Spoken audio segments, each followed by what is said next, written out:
Iya, bertiga. Kutiluan.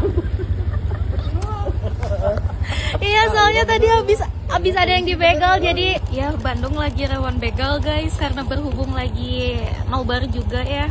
Ini mau pulang jam 2 pagi. Ditemenin sama kakak. Makasih ya kak. Ya, aman. Makasih ya pak. Pesan ojek 3 guys. Aduh. Soalnya tadi temenku ada yang kena di jalan BKR kan. Terus ada yang kena juga di jalan Cijerah. Cuman kalau yang di Cijerah itu belum tahu jam berapanya, masih belum ada info. Kalau yang di jalan BKR tadi kena di jam 2. Bandung tuh sedang tidak baik-baik saja guys. Pengawalan pak. Mantap. Di belakang kita mantap guys. Ya Allah ya Rabbi ya Tuhanku. Namanya ada apa sih dengan Bandung?